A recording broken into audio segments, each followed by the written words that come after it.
Hello and welcome into another lovely episode of Stirring the Pot. We are on episode 13 of season 2. We are rolling out here, and we've got the regular cast for you today. We got Don Brusco over here doing some weird dance. Okay, I know what dance that is. Never mind. John, we got RJ, Gabe, and yours truly. Before I get into a little recap of college football, boys, how we feeling? You know, I got the news today that a college football icon has sadly passed away. Rest in peace, Ben Herbstreit. You will be remembered. What a wonderful dog you were to see every Saturday. The best. Rest in peace. The best of boys. Honorary can crack for Ben. Honorary Yes. can crack. Go. And no, we will not be ready for his remembrance segment on game day this week. We're also seeing Dom and Gabe's Pookie, Paul Skeens, the guest picker, Oh, yeah. the one good player on the Pirates who will be a Yankee in 5 years. But this is a pretty big week in college football. I Yeah. mean, on Tuesday morning, we all woke up and the nation watched anxiously as we all awaited the results everybody's looking for. Just watching and waiting for the polls to come in. We answered the question on everybody's mind. Where will the CFP rank the Indiana Hoosiers? I think the real question is Paul Skeens bringing it? Paul Skeens. I do this Paul every Skeens. week now. I don't know why He this only keeps throws happening. screen passes. I believe you But- meant to say Arthur Smith. Thought you meant Sure. Paul Reed. Will Paul Skeens bring his girlfriend? Important question of the week. Yes, she's on it. Livy Dunn's on it. We need some eye candy. Oh, my God. And Paul Skeens' Okay. Paul A Skeens' Paul mustache? Skeens sweeper is the only eye candy I need. So. Is Paul Skeens' mustache not attractive enough for you? I think that's a hell of a mustache. Does that compete with Andrew Metzger's mustache, though? No. It really doesn't. It never will. The, Nothing ever will. the Metzger stash is undefeated. We Shout miss out you, Andrew Metzger. We miss you. Please come back. We miss you, Pookie. Please Stop having actual classwork to do. Yeah, stop being a student. Come record with us. But let's get into the recap of last week. Obviously, kicking off Week 10, Penn State hosted Game of the Week against an old friend in Ohio State, and it went about as expected. Drew Aller had an incredibly mid game, and so did basically the rest of the entire field, and we experienced what can only be known as a typical meeting of these two teams. Mid. Gotta love it. 2013 Ohio State take it at Beaver. Who saw that one coming? Texas Tech take a thriller and knock off known frauds Iowa State in a bit of a crazy upset, 23-22, as they keep the chaos rolling in the Big 12. Florida kept it very close with Georgia for the majority of the game, behind what might be the worst four-game stretch for a Georgia quarterback that I've seen in my entire lifetime from Carson Beck, who's probably too busy doing TikToks with Hannah Cavender to practice his accuracy. But the Bulldogs take a dub in the Swamp, 34-20. Houston had more Big 12 chaos as they knock off Avery Johnson and Kansas State, traveling into H-Town, and they get stunned 24-19 as Houston have one bright spot in a rather bleak season up to date. Louisville hosted Dabo transfer portal never heard of her Sweeney and his Clemson Tigers, and they did not disappoint. Clemson take their second loss of the season in a game that was really only close at one point, really at the end, 33-21. What a win for the Louisville Cardinals, baby. SMU decided, screw it. Let's steamroll our next opponent and thank the Lord Almighty that they chose Pitt. And the Pittsburgh Panthers get their first loss handed to them in dramatic fashion in the Berg. SMU mollywopped the Panthers 48-25 and did God's work this weekend. A&M have been rolling this year, but you know what can't stop rolling once it hits the gas? The Brusco bus. And South Carolina, they storm into Kyle Field with vengeance on their minds in what can only be explained as B2A.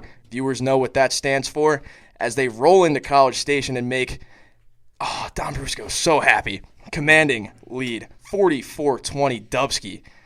And rounding out the week, Jackson Dart went out on Halloween and faced a lot of backlash like one Johnny Manziel did back in his heyday, then proceeded to throw for over 500 yards and 6 touchdowns like it was absolutely nothing.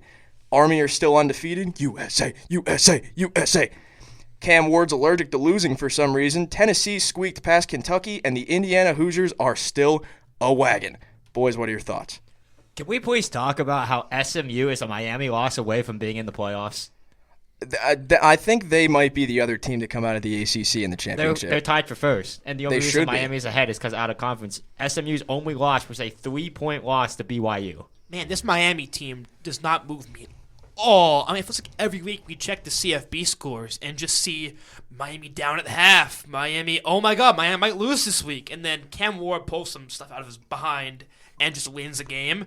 And I don't really I mean, they've had 2 games come down to controversial last-minute ref calls. I mean, whether you agree with that call or not, that's not a good look for a team that has national championship aspirations this year. And I really feel like that Syracuse game on November 30th in New York is a trap game for them. I think it's a major trap game for them. I mean, Kyle McCord, he's had his turnover issues. He threw 5 picks against Pitt, which is never a good look. But if he can control the ball and they can kind of go bam for bam with Miami, they could make it a very interesting game. Yeah, Kyle McCord was like the unemployment of quarterbacks. He was just giving free handouts the entire time. Dom, you wanted to say something? I know it's going to be about South Carolina. It's actually not. I'm going to have to disagree with you, John, on that Miami take. I just feel like Cam Ward likes to let other teams get ahead. It's kind of like if we were playing gun game in COD and I let you get up by 5 kills just to make it more interesting. Maybe Cam Ward just likes to spice things up so he could just come back. And I know we were all sitting on the couch like we always do every Saturday, every Sunday to watch almost every game because we love football. And we saw that they were playing Duke, right? Duke had the lead. I'm like, oh, Miami's not going to lose this one. Guess why? Cam Ward's just going to come back like he always does. This is just week in, week out type of thing. Oh, is Miami fraudulent this week? They're down. No. Check again next quarter. They're ahead. Like, typical Cam Ward story. I just can't see He that just as likes being to spice. sustainable. He's got that cayenne pepper in his water, John. He takes it at halftime. He goes out there. He performs. Also, I do have to give props to my favorite team, South Carolina. Might buy a football helmet for them now.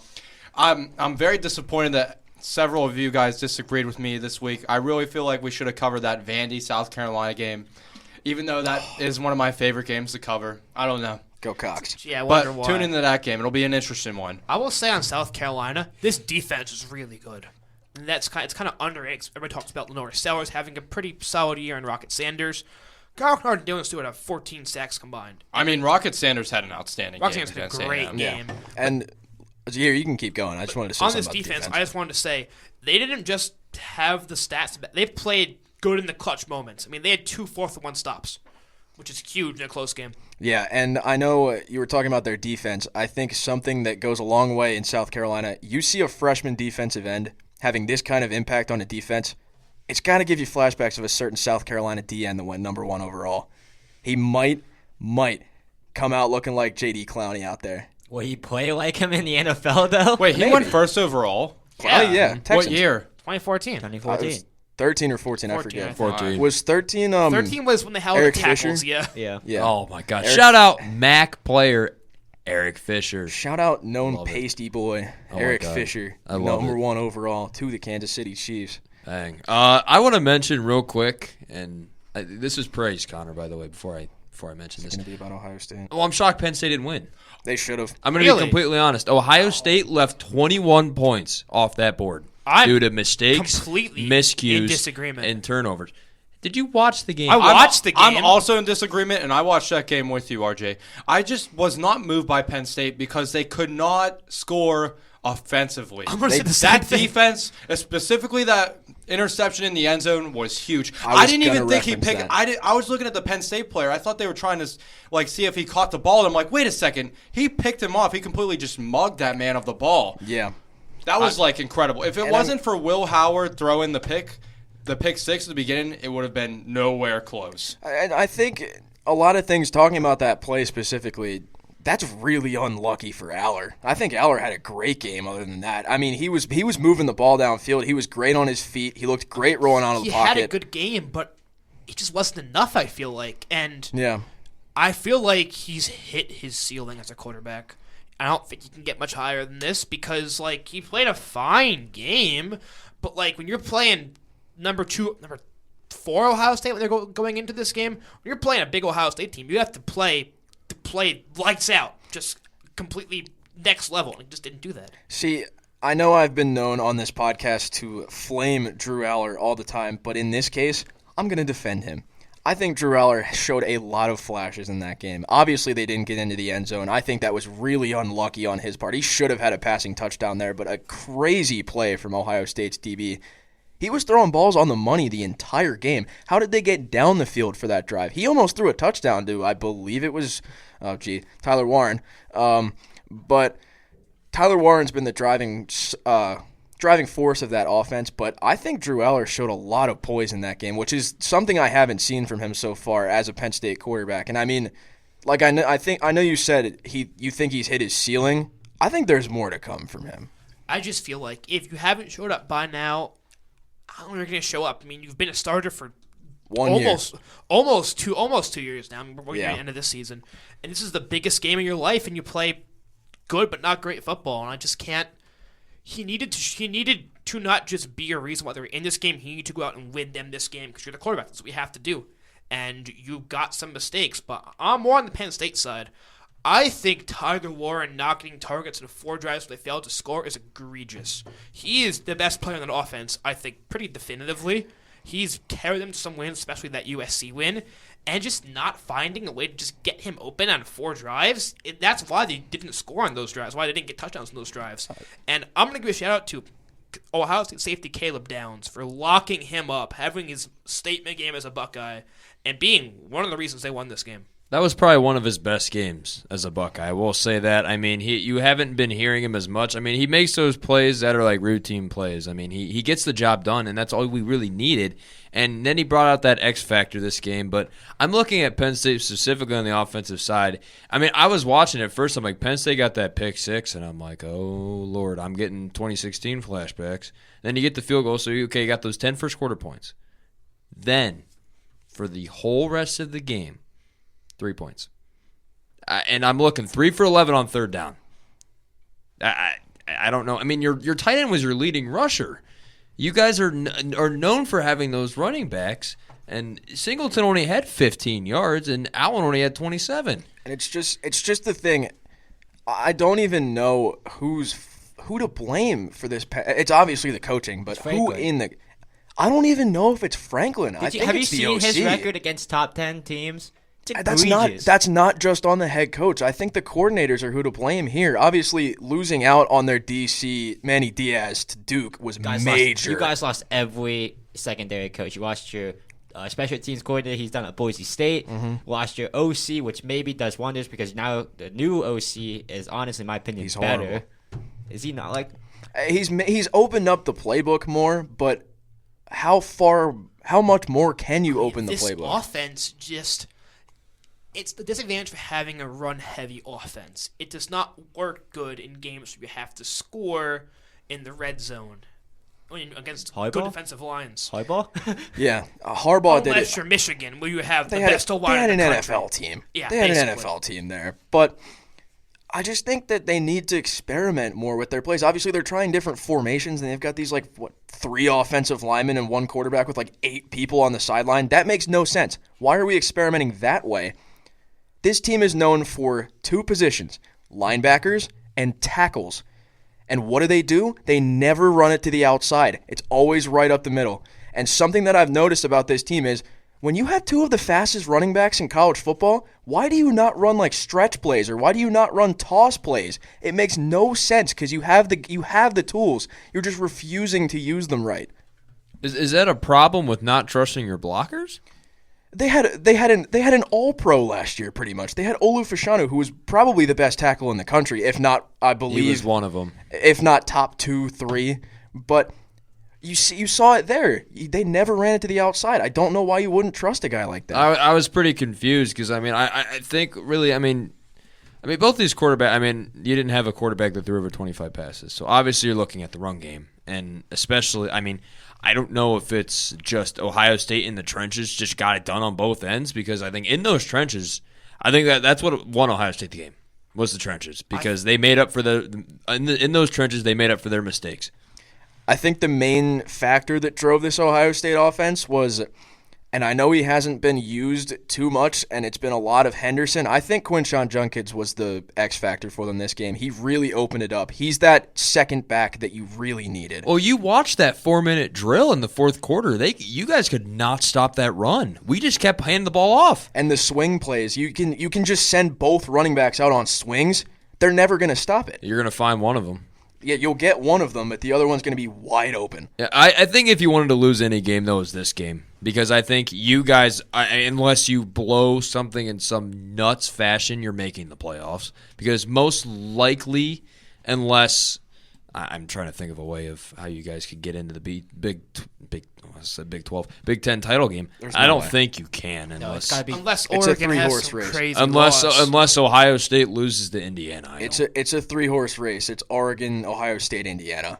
And There's no other way. You guys just have to play defensively pretty much for the playoffs because you guys aren't going to be in that game. I mean, Indiana is too far ahead. John's talked a lot about them, and their schedule looking favorable compared to, Ohio State, who has to go through Oregon, which they lost, and Penn State, which they won. And in Indiana next week. Yeah, and it's going to be interesting how it shapes up. But I think the college football higher-ups got what they wanted. They have a college playoff now with 12 teams where it's going to be ultra-competitive because nobody knows who the heck's going to win. Every team, but in a bad way. We don't have an outstanding number 1 or 2. We don't have that Georgia. We don't have that Alabama. We don't have that Clemson. We have about 12 teams that can beat anyone or can lose to literally anyone because Notre Dame at 10 is the prime example of that. I mean, once we get into the rankings, obviously I'm not going to say them, but the top 5, I think if you face them off against each other, they can all beat each other. Yeah. First There's off, no Gabe, one obvious. I would say don't disrespect Oregon like that. First of all, they're the clear one right now. I'm not saying they can't, but they've had some like Boise State nearly knocked them off. That's You true, forget yeah. about that. Ohio State probably should have won It was that game. it was a horrible penalty away from being an Ohio State win. Speaking of Ohio State, I was going to ask, do we think Ohio State has a Will Howard problem? He's not Yes. good enough. I think they do. I've watched. Okay, John. I can say this coming from West Virginia in the Big 12. I've watched more Will Howard than anyone here, not counting this year with you, RJ. And he was everything as advertised.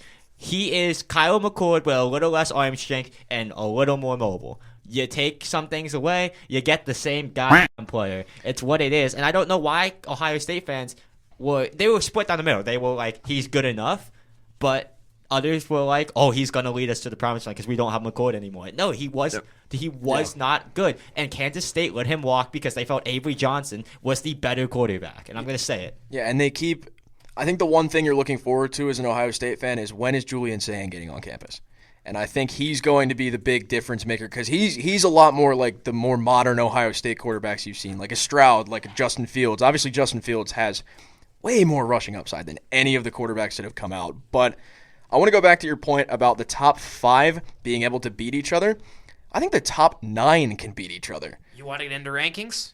I think we should get into Super quick on Will Howard since I wanted to kind of bring it up and super quick. You can see Howard is better mentally than Kyle McCord ever was. I'm going to say that right now, and I'm not using just the Michigan game for an example because McCord missed some open throws in that Michigan game. It was bad. I mean, not even more pressures affected. It was bad. And I think even against these other teams where you see McCord playing and you compare it to Howard, I mean, Howard has a 19-5 TD-INT ratio. That's not bad. I mean, we've played a couple key teams. I mean, you've played the Oregons and you played the Penn State. You guys have a good defense. I mean, in a game that arguably we should have lost, I mean, I will entertain that conversation all day long. But I really think if you were to give me a choice between one or the other, I'm taking Will Howard every day. Oh, yeah, because he's more experienced. He's got his leadership shows. He's got leadership experience, improvisation, but it's just you guys went from mid to mid. All right, let's go off what John was saying. Let's get into the rankings so we can debate further about this. We are in the college football playoff poll, which is great because we're going to see who's going to be in the playoffs as of this day. Now, let's start from 25. As always, we've got Army staying in the rankings. I love my country. Let's go. Number 24, Mizzou. Number 23, Clemson. Number 22, Louisville coming back in. Number 21, Wazoo, Washington State. Number 20, Colorado. Number 19, Kansas State. Number 8, Pitt. Number 17, Iowa State. That's 2 names back-to-back that I do not want to say, but they're here.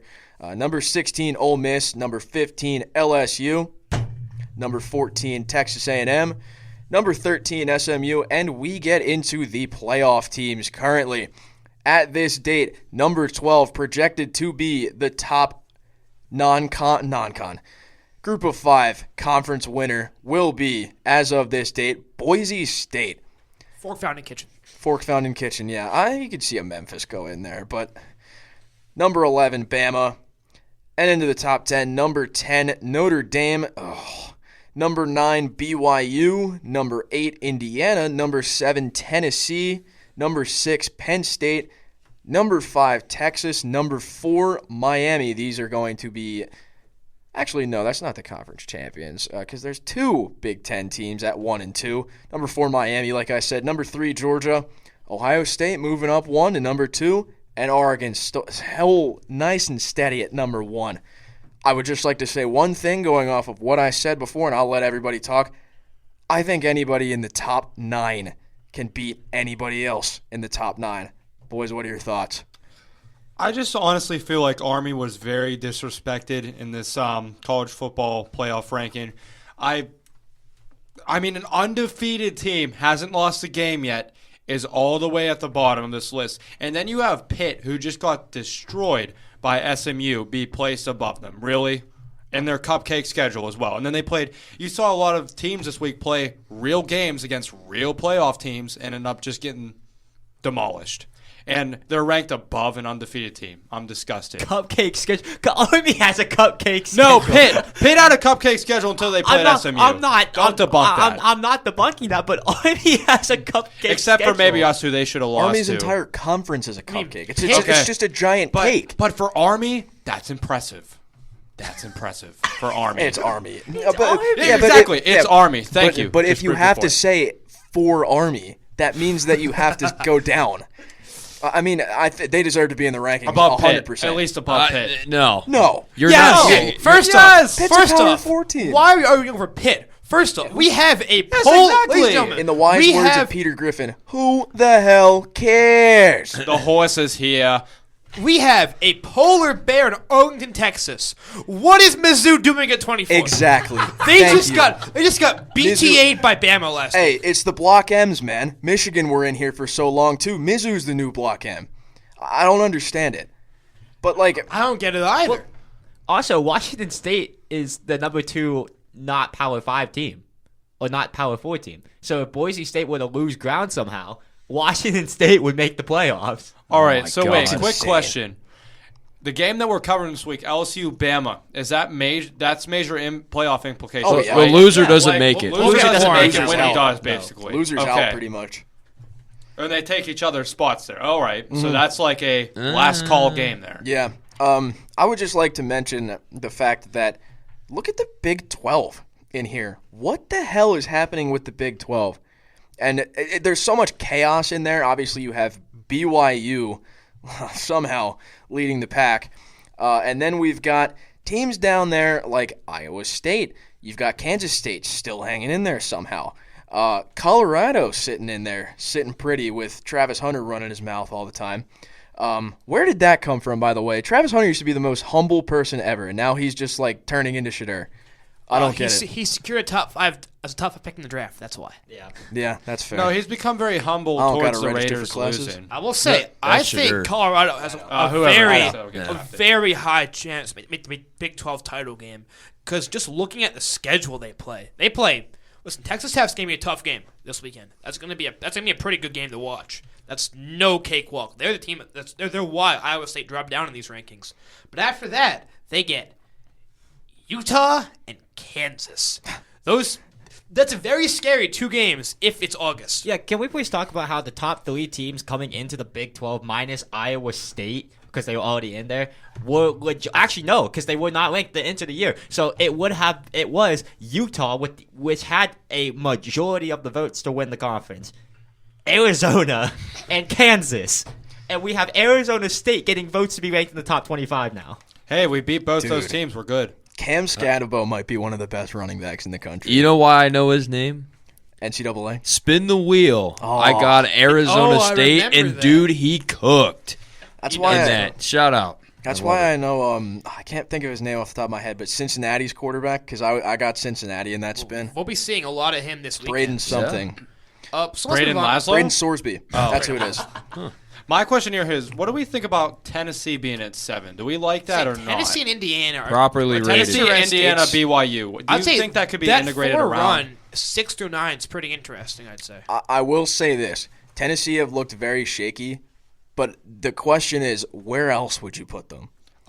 Below Indiana, Yeah, below BYU. Indiana. The debate for I me think is the only one you can put them below is Indiana. Yeah, that's what we're that saying. was the debate. 7 or 8, I think, flip is it. the Okay, right that's spot. fair. We flip it because Indiana won a game without their starting quarterback. Indiana's a wagon. Indiana's a an wagon. absolute wagon. Well, they But- still stick at 8 because they haven't played anybody. anybody. Their defense though is they whoop everybody. They have a West Oh, Virginia yeah. legend at head coach. Put them at 7. Okay, Oh when my they God. play, if they play you guys and show up, 6. then yes, move them up above. oh, Tennessee there. if they win that game, they need to be in the top 5, no question. Oh yeah, 100%. They probably think- up to It's top simple. 3. and I think it's Uh, and I think there's an easy bid for Coach of the Year there for Signetti. It's easy. it's already there. They were 3-9 last year. It's already there. There's Win no- or loss against Ohio State, he should win that award. I think the only argument you could make for another head coach, and I can't name him off the top of the head, I would be can name him. BYU. Coach Franklin for heckling with fans after the game. Okay.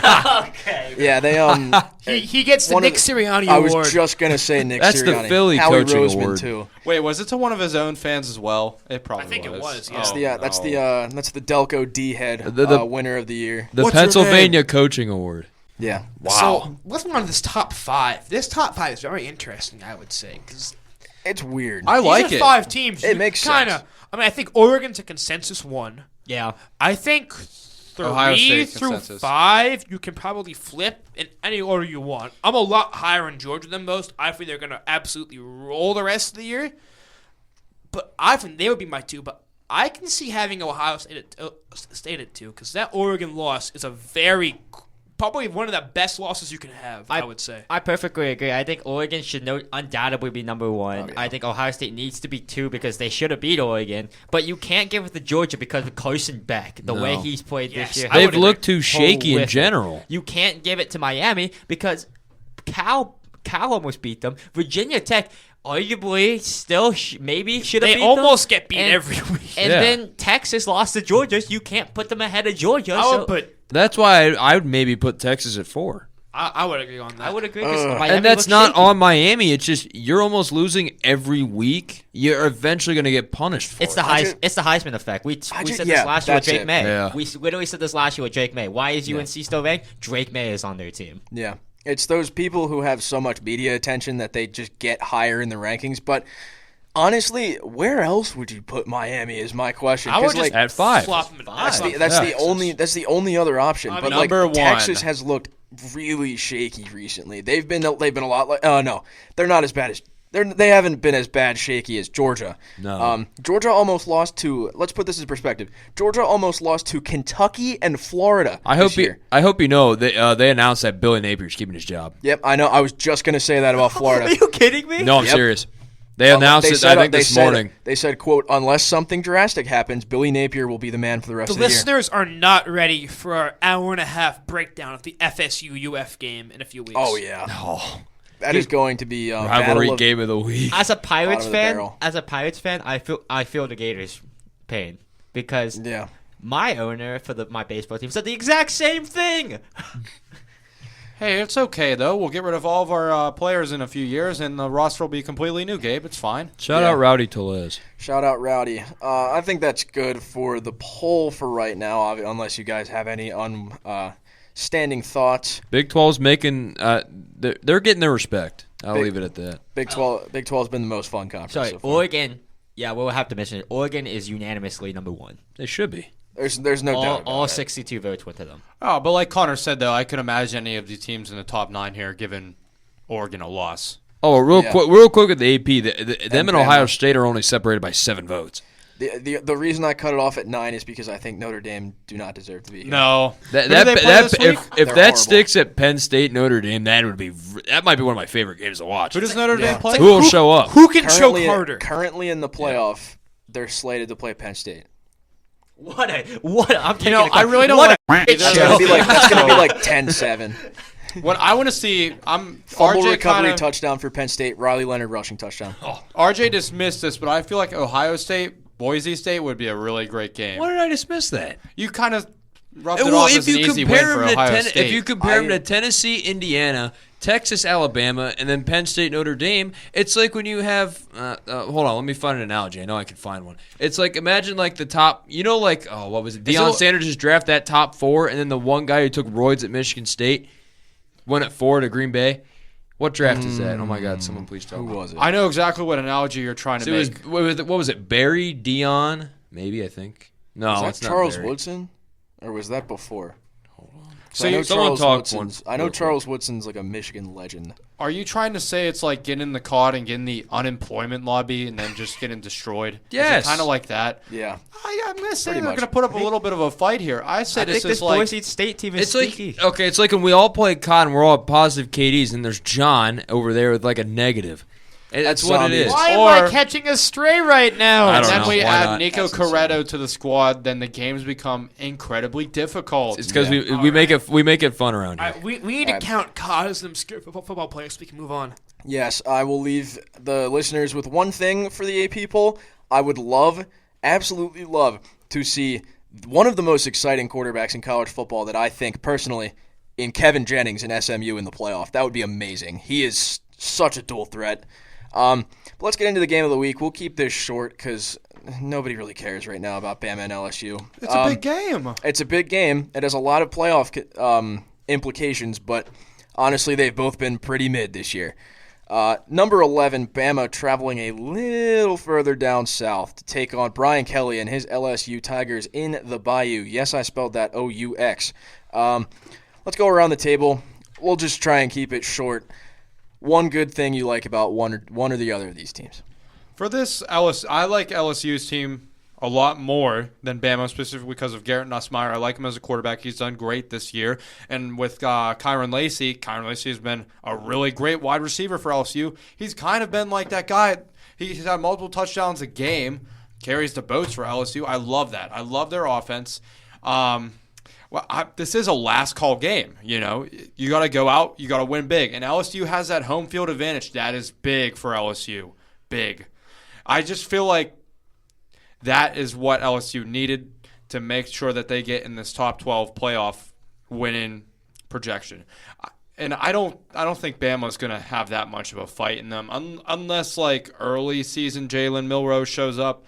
I don't know. I feel like Kalen DeBoer's job is going to be questionable after this season, probably. If he loses this game, a lot of fans are going to be very upset and angry. I mean, on the Bama side, I'm going to say this. I mean, Jalen Milroe's been kind of he's had an up and down college career. He's kind of a not controversial, but like his legacy is up and down, not really good or bad. Or the other. One thing I can pretty say definitively about him is that he rises to the occasion. I mean, if you look at that Georgia game this year, in the games where the lights are brightest, he plays pretty well. And the lights in Death Valley on Saturday are going to be pretty freaking bright. On the LSU side, this is the best receiving core Bama will play. And Bama does not have, their Bama secondary is not what it used to be under Nick Saban. I mean, Don mentioned Kyron Lacey. Any ball you throw his way.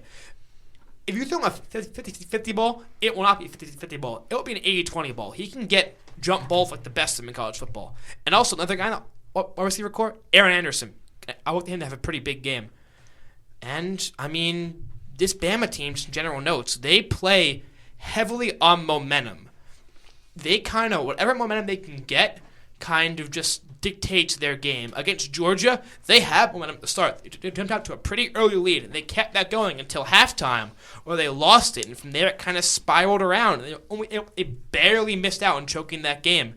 Against Tennessee, they never had it, and they never got momentum. They never could capture it, and as a result of that, they lost. So Bama, if they want to win this game, they need to get out to a hot start and just not take their foot off the gas the entire time.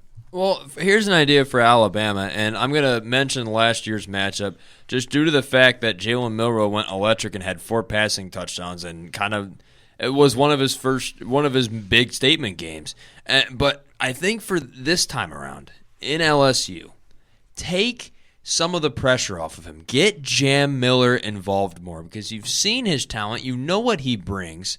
And even say if Miller isn't getting started, I mean, you're going to always find Ryan Williams. He's been incredible. If it wasn't for Jeremiah Smith, all the lights would be on Ryan Williams. I mean, I'm just going to make that note. He's a baller. But I think for Alabama, and something for their defense that kind of sticks out to me, they're 18th in the country in third down defense with a .317 conversion rate. So it's 39 out of 123. I think if you want to, against a QB like Nussmeier, who ranks second in the ACC and eighth nationally with 20 touchdown passes, you have to stop them on third downs, and especially the third and shorts. I think for me, that's what I'm going to be especially looking at. I'm going to look at, okay, who has the accelerator that works the hardest? That's my question. And you know what what does the SEC mean? Trenches. That's whoever wins in the trenches will win this game. I think it's simple, especially on the defensive line, getting to the quarterback. And I think for Jalen Milroe, you got to, I think, get him. Don't limit him outside the pocket. If you get him out of the pocket, he's going to burn you with your legs. I mean, we've seen that many times. So I think for LSU, I mean, keep him in the pocket and get to him quick. I think that pressure can get him a little bit uneasy, and especially in Death Valley, it'd be huge for LSU. Yeah, I don't know, man. I see a team that in LSU that has a head coach that likes to throw chairs and throw desks all over the place, and I've got Jalen Milroe, who honestly, I think Alabama will win this game. I'm just going to say right now, because of Jalen Milroe and his ability to literally play just like his competition. He's either going to play like a top 5 quarterback when he's playing a top team, or he's going to play like a bottom 5 quarterback when he's facing a not so great team. It's literally been the story of his career. USF has had his number. Actually, never mind. He didn't play the first game, but still, USF game, that Vandy game. I mean, yeah, if you figure out Jalen Milroe, which is keep him in the pocket, he's a liability. And I think it's because for both these teams, they don't have an established run game. Don't let the numbers fool you. LSU's running back is just under 400 yards. He had about 40% of those yards in a single game against South Alabama. And Stump shoots his head up. But this team, yes, whoever loses this game is out of the playoffs. We can all say that with confidence. But I don't think it's going to be a good one. I think it's going to be ugly. I think it's going to be a lot of mistakes. And I think Nick Saban is going to have to turn off the TV halfway through the game and pray to God that his former team that he coached somehow pulls this out, as he's going to have to announce it on game day. I'm honestly more interested in Ole Miss than in Georgia because of Ole Miss missing the playoffs, because Georgia's going to wipe the floor with them probably. But, you know, it's just how it is. And right now we see these top 15 games. I see why John gets mad. They're not usually good. I mean, this year college football has let me down a lot. Oh, I mean, the SEC this year has kind of been a crapshoot, besides for Texas and Georgia. South Carolina, really? Okay. South Carolina, the king of almost beating good teams. Okay, we'll put this at this: 30-3. Moving on. Yep, that's fair. All right, I'll keep mine short. Everybody kind of covered the topics that I wanted to cover, but I think LSU has a leg up in this game, one, because of home field advantage, and two, they have a much better true passer. I think Garrett Nussmeier is one of the most underrated quarterbacks in college football. He's, I believe, at least top 10 in passing yards in the nation. Obviously, he's not the most accurate sometimes, but 20 touchdowns on the year, man. He's looking great. Kyron Lacey's his main target. Kyron Lacey has been absolutely outstanding. And I think Caden Durham is one of the best running backs, low-key, in the SEC. He's been kind of flying under the radar because he doesn't have the stats. But, man, when he gets in open space, he's a lot like when I used to talk about Nick Singleton. He gets into open space. Good luck catching him. But LSU definitely has a leg up, in my opinion. Milroe has been very inconsistent since his early Heisman nods. Jam Miller, I believe, is one of the better running backs that I've seen come from Bama in recent years. He doesn't really get a lot of touches, though, so I think it's going to be interesting to see how they integrate him into the offensive play calls. Obviously, Ryan Williams is their X factor on the offense. I think Jalen Milroe needs that guy that he can get the ball out to, and I think those routes that they're going to have him do, like a couple comebackers for him, and I think they're going to try and cater to Milroe so he can get out of the pocket, because LSU is no joke on defense every year, no matter who they have. But I think one important name to mention before we head on, Will Campbell. best tackle in the nation, could potentially very easily be another Eric Fisher. He's one of the best players in the country, without a doubt. But I'm going to go LSU on this one. I think home field advantage definitely plays a big part in this. I don't know why Bama is favored by almost 70%. That's kind of crazy. I don't know why crazy. that is either. It should be like a near 50-50 split there. I think it should be 50-50. It's always 50-50 when these teams play each other. But actually, before we head on, I'll go. Who do you have? Give a score prediction before we go on. I mean, whenever you throw 6 more touchdowns than Gio Lopez, that's pretty good. So I'm going to have to give the win to LSU. I'm going to say this is going to be 24-17. Wow. I was wondering why Dom was looking up Gio Lopez stats on his laptop. But I'll say this. Brian Kelly is undefeated at night in Death Valley. And this Bama team, as I said earlier, they play off momentum. And that crowd is going to be rocking. If Bama loses momentum, they already have a hard time getting it back. And with this crowd, I'm not sure if they lose it, they'll ever get it back. I think it's going to be a very high-scoring game, though. Give me LSU 52-41. Kind of a shootout. Bringing back the old Barn Burrow Tua days. The old Big 12 days, baby. Kind of a shootout. None of these defenses move me. What are you Barn burner? promising here? A good game? I'm going to go, I think, before I mention who I'm going to pick to win, a certain man with the initials JM, Jam Miller. And, Dom, I know you love those initials with your Star Wars fandom that you have.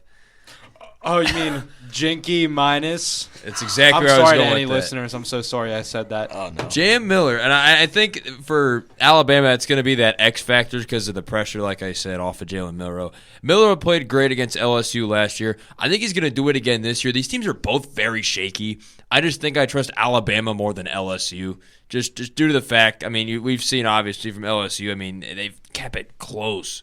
And I really think with Bama, yes, they have been the losses against Tennessee and Vandy were obviously killer, both really close games. But I think Alabama kind of realizes what position they're in. They're going to rise up to the occasion. I'm probably going to go 35-28 Bama.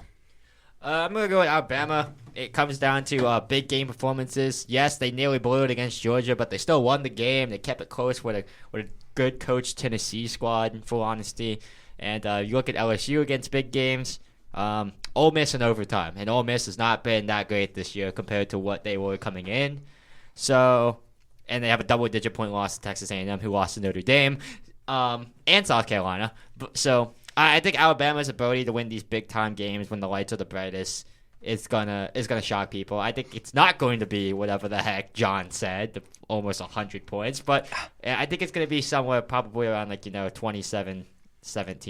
Did you say 52-41, John? Is that what you said? It's 241. Jesus. 93 total 93. points.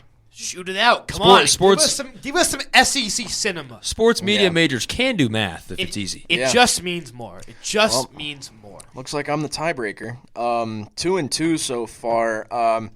I'm gonna go with LSU in this game. I think home field advantage. Death Valley is one of the hardest places to play in all of American sports. I think, in my opinion, they get rowdy down there in the Bayou, but I don't think it's just the crowd. I think Caden Durham's going to have a great game. He's going to show why LSU recruited him in the first place. And I think Nussmeier's going to have – I think he's going to hang 300 on him easy because I think this Alabama secondary got decimated by the draft. I think obviously they lost their two big guys in McKinstry and Arnold, but they haven't really recovered from that. Obviously they lost Downs to Ohio State in the portal, but they haven't really recovered fully from that. I think Nussmeier's just going to hang – he's just going to hang it on him, and I think it's going to end 38-27 LSU. It's going to be kind of close because it's an SEC game. There's never a wide margin unless it's Arkansas. I know Dom was high on Arkansas, but Ole Miss decided. That used to be Vanderbilt. That did used to be Vandy, but I mean Arkansas has been good this year. But Jackson Dart just decided, hey, I'm going to throw for 500 this week. I don't like Ole Miss. I hope they don't make the playoffs. They've beat multiple of my favorite teams this they year. probably won't. Well, it's okay because Gio Lopez is probably going to be the Rebels quarterback next year. No. WVU's quarterback, He's Gio Lopez. He's a Kiffin special. He's such a Kiffin special. But let's get into the end of our episode. We're going to talk about the NFL trade deadline and all of the deals that have come out of this week. We are done with college football for the day, and we are going to talk about some major trades. And the one that we're going to start with was from Gabe's own Commanders. And I know Gabe is cheesing over there because he was cheesing in the group chat when they first found out about this trade. Gabe, I'll give it to you. Who'd you guys trade for? Marshawn Lattimore. Yeah. I haven't seen us trade for a player at the deadline like this since Clinton Dix. And he was... Elite company. He was... Elite company. I mean, so it was big to see. If we had Ron Rivera, he probably would have traded for someone that's not so good. He probably would have gotten Jonathan Mingo for a third-round pick. Let's just be honest. If we started Ron Rivera. So, Gabe, were you like busting at the seams here with happiness out of this pick? Pause. But I think he meant bursting at the seams. Yes, not any better. Yep, that's what I meant. yeah, I was guzzling at the scene. Oh man! Wow. Oh that god! we have Marshawn Lattimore, and we traded him with the Saints pick that we obtained from the Saints to get them Chris Olave. So I mean, it's very interesting how that works. So technically, in the trade for Chris Olave, we acquired B-Rob, Marshawn Lattimore, Sam Howell, which was traded for a third round and a fifth round pick, and Cole Turner, who's been banished to the Shadow Realm as our fourth-string tight end. You know what news might also make you happy today, Gabe? The Chubba Hubba contract that was signed that guarantees $8 million a year. I think that's the $8 million a year that for is Chuba Hubbard. 8.3, I That think. is I think it's a a bit more. bargain. Now he is the number 9 highest paid running back in the NFL. $8 well million? deserved. You want to know who's Chubba ahead of Hubba. on that list? I was looking at this earlier. No, yeah, I got it right here. He's ahead of. Well, he's ahead of DeAndre Swift and Derrick Henry. That is nuts. Derrick Henry. He Chubba Hubba is Okay, making more he than gets Derrick paid $8 Henry. million a year. Oh, Chubba Hubba wait. gets paid 8.3. Are you saying it's a bad contract? I don't think it's a bad contract Okay. at all. I just think I was going to say. I'm more saying that the Derrick Henry contract is an insane steal. The owners should have Chris Paul to the Lakers that move. Yeah. You know who Veto. else is above that? Above? Above Derrick Henry, Ramondre Stevenson, Connor's jeez. favorite player. Terrorist. $9 million per year. Oh, my God. David Montgomery, well deserved. Joe Mixon, somewhat well deserved. Josh Jacobs, Ramondre deserved. loves to ruin my fantasy team. Oh, he does. But let's bring it back to the Commanders for a sec. I absolutely love this move for one reason. I mean, in any sports, but especially the NFL, the most physical of sports in the Big Four, your next year is not guaranteed. Your next year is never... You may think it is. It can sound like it is. By all accounts, it is for the Commanders right now. But you never know. Jaden Daniels could get hurt. It could never We be the don't. same.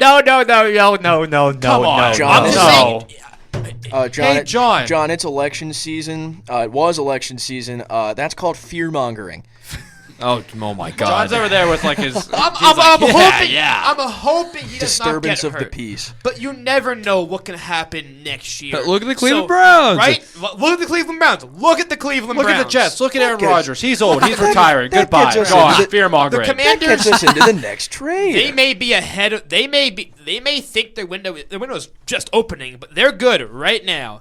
And while they're good right now, they made a move that's going to make them a lot better right now. I mean, I love this move because they're taking advantage of the team the start they've had right now, the talent they have on this roster, the health they've had so far this season, and getting a player who covers their biggest weakness and who can be a mentor figure for those young cornerbacks they have. Speaking of, you said something about the Cleveland Browns. We're going to get into trades that all of our favorite teams were at least involved in during this deadline. But let's go to one of the more important ones of this deadline. The Lions acquiring Zadarius Smith from the Browns. RJ, how do you feel about that trade? I got to give Detroit props for our own. I don't blame us for doing this because we kept him. Because if we did win against the Chargers, Smith would still be a Brown. I think everybody knows that. At least that was following our situation. I mean, considering we only got a fifth this year, or this upcoming year's fifth, and then a sixth for him, highway robbery. I mean, is Detroit making a great move? I was originally hoping for a fourth rounder at the very least. But that loss, I mean, they knew we were going to try and deal him early because we probably knew he wasn't going to re-sign. I mean, it kind of depends. I mean, he loved it here, but he knew he wanted. We kind of did justice by him, send him to a winner, potentially one of the top 2 team in the NFL, top 2-3 team. But I'm not shocked. I'm just going to keep it simple. But I think Cleveland's gearing for the future, and this is a good way to do it. Yeah, and this is the cheapest alternative, honestly, and probably the best with looking towards the future of the Lions. Obviously, there was speculation that Max Crosby was looking to be dealt to the Lions. But obviously with the injury to Aiden Hutchinson, you need somebody that's going to help you contend this year because the Lions are the best team in the NFL right now. And they lost arguably their best player. And I believe that without their best player, they've still been the best team in the NFL. And if you add a guy that can fill in that hole just for this year, Zadarius Smith is probably the guy to do it. But let's get into one of the more interesting trades. David Tepper decided to commit fraud and rob the Cowboys of a 4th-round pick for somebody who jumps out of bounds trying to catch balls, Jonathan Mingo. I feel like this is the best trade of the deadline. For the Panthers. I'm going to be honest with you. I mean, a 4th for Jonathan Mingo, he's really good. I really like Jonathan Mingo. Okay, Dom, I know you're joking, but if you can name me one thing Jonathan Mingo does except being Okay, Gabe, you know what the sad part is? He's probably like one of the best weapons now on this Dallas offense. That's kind of the sad thing. He was supposed to be fast. He ain't fast. He can't route run. He can't catch. He's got no sideline coordination. He's out there playing cardio. Okay, I will say something. He has really good lateral speed. I will say that. That's something positive. But Connor, what if it's like a game time ball? Cooper Rush airs it out. Yeah, goodbye. Jonathan Mingo jumps out of bounds, grabs the ball. It's the end of the game. Does CeeDee Lamb not fucking exist? He does injured. exist other than CeeDee Lamb. He's still going to play probably. RJ, other than CeeDee Lamb, of you course. said weapons in Jake general. Ferguson. Okay, but like Dalvin Cook, He's not an offensive weapon, but Kevontae Turpin Jalen is probably the most Tolbert. valuable player on that Cowboys team. Zeke Elliott, who Punt doesn't... returns. They put him in great positions. He's not valuable in season. Zeke Elliott, who I doesn't... put him in Whoa. two. Well, Two or no, three. but- 2 or 3. All right, RJ, you're right. I guess Brandon Aubrey's going to be above Jonathan Mingo. I agree with you. Speaking of I'm great, sorry, speaking John- of great I'm sorry, punt Brandon returners, Brandon Aubrey. speaking of great punt returners that are valuable to their teams, do you remember a certain Gunnar Olszewski? You mean Mr. Dropzilla? Fumble? Dropzilla, yeah. Let's go to Dom's team now. No, Dom's team we- made we two don't need to moves. go to my Yes, team. we do. No, we yes, really we don't. do, because Yes, we John's do. team is involved in one of these trades. No. You guys picked up somebody who is more injured than Mike Tomlin is 500 in Mike Williams. Impossible. Yeah, and I know that a lot because I drafted that guy for about 3 years in a row, and every year something would happen to him. Yeah, get ready to learn J.K. Dobbins. You know, as soon as this trade happened for Mike Williams, the first question I asked is he better than Van Jefferson at the current moment? Probably not. no. No, see? No. Exactly. You agree with me. I think Calvin Is he Austin might be better than him. Yeah, exactly. Like, what is he Yeah. going to do? To Sit put on the, this- to he's put going to this sit in on the bench. He's perspective- just going to warm the seat for him. I don't know, Hold on, man. to put this in perspective, Van Jefferson was traded from his previous team to the team before the Steelers for a 7th-round pick for the next draft after the current one. Wow. But, like, I will- mean, we go from players like not Brandon Ayuk. Yeah, thank God not. We go Kupp. from trade talks of getting apparently DK Metcalf, Cooper Kupp, which these obviously wouldn't have happened. But if you're a defensive coordinator, those are guys you worry about, right? You guys were supposed to get Christian Kirk. Yep. Yes, we Before he were. got I hurt. wanted that really Well, bad. but then it was set in stone. You guys were going yeah, to get that him. was like that would They were have been gonna great. They were gonna give up a third. I would have been okay with that. a and third that $20 contract. million No, Yes. but he was that 2 that you needed. Probably not going to argue with George Pickens that much. Could you imagine a locker room with DK Metcalf and George Pickens? That would have been god awful. Wow. They probably would have had a fist fight the first day. I'm not And even George gonna lie Pickens with with you. anyone better than him. I can name 50 receivers better. All right, but right now he's a good contested catch. He's Yeah. probably going to be gone in a few years. The Pittsburgh formula. But even Mike Tomlin, when they asked him in a press conference how he feels about it, he was like he didn't really know how to give an answer. He was just kind of hesitant. He's like, I don't know. I guess we'll just see. He wasn't excited about this either. As a defensive coordinator, like if I'm Washington's defensive coordinator, I'm just be like, guys, just don't worry about this guy. He's not. I would worry about Van Jefferson. You know how who's funny? guarding him, right? What? You know who's guarding him, right? Benjamin St. Juice versus Mike Williams. Matchup going to feed Oh. families. He's probably going to be like 10 Manders- snaps. Well, It's his Manders, first get week. ready, buddy. You're going to be posting. Oh my God, that's like a, And I'm not expecting us to win that game either. That's going to be. You know how funny it would Bad be game. if the Steelers if the Steelers win that game and their leading receiver's Mike Williams. that would be the funniest thing ever. No, I'm not. My you know- flip fast Nope. I've ever Oh seen. my You know the God. greatest thing ever was Dom's like, they got Moshawn Lasmo in the group chat. And he's like, watch him get Mike Williams down, take 2 steps back. And the moment he said that, Connor Pop I didn't said, say like, that. Mike Williams. I have it in Mike the Williams in is the a group Stiller. chat. We have receipts, buddy. We do have No, receipts. you don't have receipts. And guess who else is a Stiller? With the Here Damn trade of the week, Preston Smith for a 7th rounder. That's How not you bad. feeling? That's not bad. That adds depth to the roster. I thought he was being. I did feel like pretty that's a bad this very year. good trade. Pretty bad But at this the year. same time, I have questions. Why we have so much depth already? Peyton Wilson, Nick Herbig. You got star players all across the board on that defense. I mean, don't get me wrong. I'm not going to complain when you add depth like that, but I just feel like that's kind of like a Miles Jack type of move. I don't don't know. understand either because Miles Jack was Preston, so good on the Jags. well, Preston though. Smith He was, is an not edge the rusher. Steelers. Wait, Preston Smith is an edge He's rusher. an edge rusher. So T.J. Watt and Alex Highsmith are already the He's what? edge. He's an edge rusher. No, that's not what you said. I guess He's it's just a when they what? get He said he's a tired. what? He's probably going to get in some reps, but he's probably just going to relieve them when they need to go out to take a break. I don't know. It's depth. I can't think about depth. They get, what, a 7th for him? Yeah, it was a 7th. It's a depth Not move. Doesn't bad, really yeah. mean much. And another depth move, in my opinion. One of the better depth moves that For I think. you? No, for the Chiefs. I think getting Josh Uche for a 6 was a great move. No. Great move. That was a bit I earlier feel in the season. I feel like the best move of this trade deadline was to Cincinnati. Cincinnati I got to stop doing this. the Cincinnati Sea Bengals. The Cincinnati Sea Bengals, yep, and their Herbert. choice of getting Khalil Herbert to back up Chase Brown because Zach Moss's neck injury. I was just gonna say it without Zach. I think without a two running back punch in this backfield, this offense really isn't much. But Khalil Herbert got the short stick there in Chicago, and Chicago is really good at ruining players. I feel like he's going to have a fresh start, a clean slate, to start out well on a nice rolling offense. The only thing good that Cincinnati seems to have going here for them. But I feel like he's a great addition for your team. I think something real quick also I want to mention, and I think now starting to look at it, it was Minnesota trading for Cam Robinson because Darisaul's out for the year.